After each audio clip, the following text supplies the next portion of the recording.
Assalamualaikum warahmatullahi wabarakatuh. Look at the star, look how they shine for you.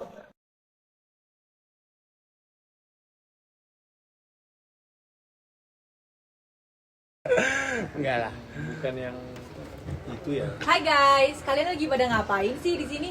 Lagi Oh gitu. Aku mau nanya nih, kalian pada tahu nggak sih apa itu batan? Batan. Enggak tahu.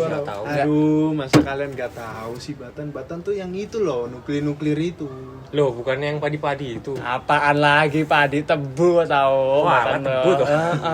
Tebu. Nah, kelihatannya masih banyak ya yang belum tahu apa itu batan dan proyek yang sedang dijalankan. Pada kesempatan kali ini, kami dari kelompok 1 akan menjelaskan tentang chapter 14 mengenai Making the Business Case for Information System and Managing Project.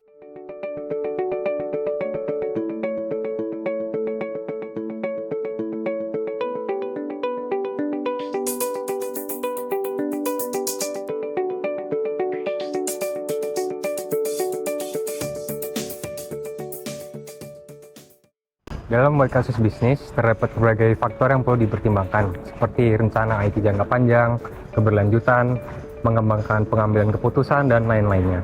Yuk kita bahas implementasi di reaktor Kartini Yogyakarta ini seperti apa.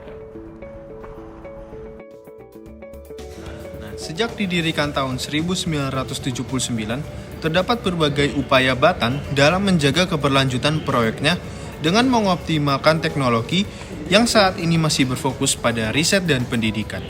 Kedepannya, reaktor akan dikembangkan untuk produksi radius sehingga menambah utilitas reaktor seperti untuk terapi kanker dan lain sebagainya. Kemudian perencanaan IT jangka panjang dari Batan dapat kita lihat dari dulu IRL yang masih belum ada dan masih berbentuk buku-bukuan. Nah, kalau sekarang sudah dalam bentuk server dan database. Dan kedepannya juga akan terus dilakukan pengembangan untuk terus mengikuti relevansi teknologi dan perkembangan zaman saat ini. Selanjutnya, dalam pengambilan keputusan di Batan telah mempertimbangkan aspek 3S dan SIB sehingga telah mematuhi peraturan yang berlaku.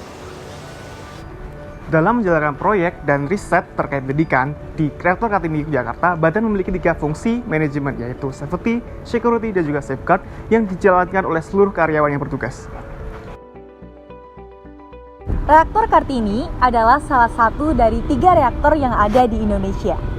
Reaktor Kartini memiliki biaya yang paling kecil jika dibandingkan dengan reaktor lainnya.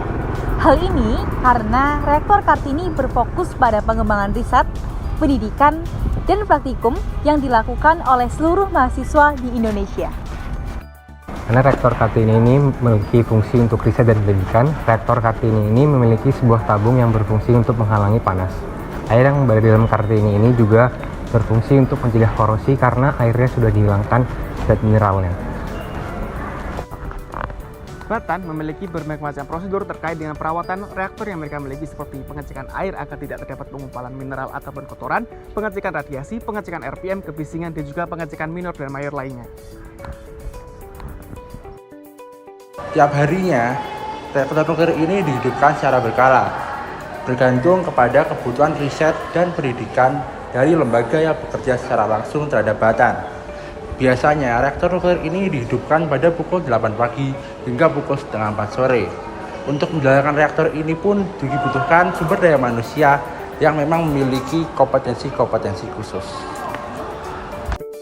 Sebelum mengoperasikan reaktor Kartini, terdapat beberapa SOP yang harus dilakukan oleh pegawai di Batan. SOP yang pertama adalah menggunakan APD khusus dan penutup sepatu. Yang kedua, melihat status batang kendali yang berada dalam ruang kendali utama. Yang ketiga, melihat dan memelihara status RPM utama agar tetap berada dalam rentang yang prima dan normal. Namun, tidak dapat dipungkiri bahwa dalam menjalankan proyek pada reaktor nuklirnya, Batan juga pernah merasakan beberapa hambatan karena perbedaan waktu dengan para mitra yang berada di luar negeri, hingga koneksi internet. Sehingga untuk mengatasi hambatan tersebut, Batan juga memiliki genset yang dapat membantu jalannya proyek riset dan edukasi reaktor Kartini dengan baik. Nah, Ebert dan Griffin mendefinisikan struktur organisasi sebagai spesifikasi pekerjaan yang harus dilakukan oleh suatu organisasi dan cara-cara di mana pekerjaan itu harus berhubungan satu sama lain. Dan inilah realisasi pada struktur BRIN Batan. Batan memiliki sistem organisasi yang jelas dan juga terstruktur, serta perekrutan anggotanya didasarkan pada seleksi CPNS dan juga tes seleksi lainnya yang diselenggarakan oleh pemerintah. Namun, penentuan penanggung-jawabannya di lapangan didasarkan pada status SIB.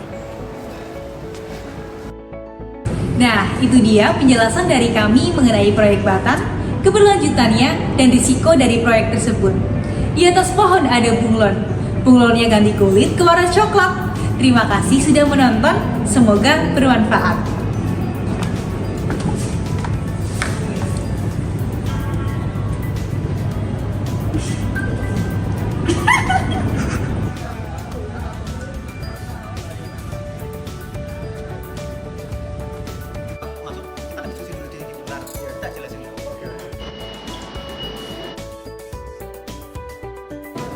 Inovasi nasional tahun 2020 dan 2021